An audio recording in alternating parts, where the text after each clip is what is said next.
what would you say to some of these young people out there, like the young people, like the ones we serve, like us, like who grew up in a broken home without a father, who are looking for men to encourage them, to challenge them, to speak clearly and plainly, but with love and compassion and with some courage and boldness.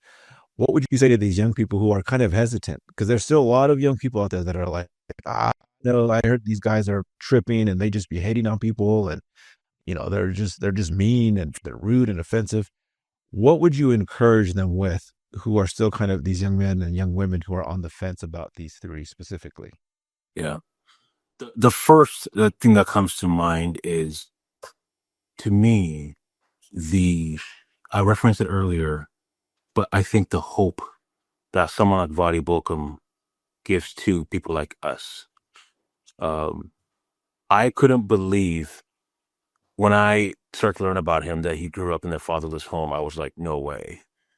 But here's a man who was raised by a single mom, a very big, tall man, right? I've met him, he's bigger than me. He is tall and he has muscle, and just raised by his mom, and who is passionate yet gentle, tough, tender.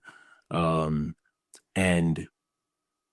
I think to the kind of life that he's lived, and he adopted, I think 7 children, because, he is passionate about, because of his upbringing, really becoming a father to fatherless men, which has really impacted me. And I want to emulate that in the future.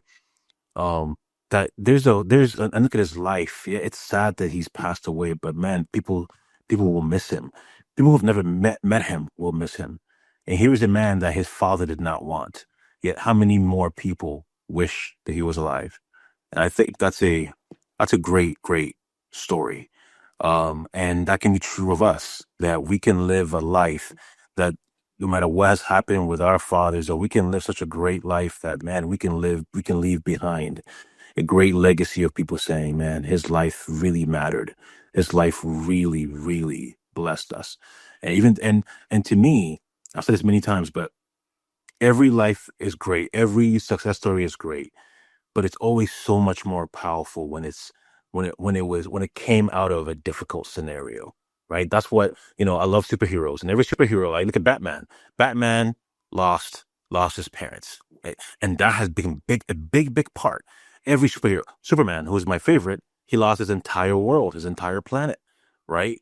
It's because every real hero comes out of challenges and trials.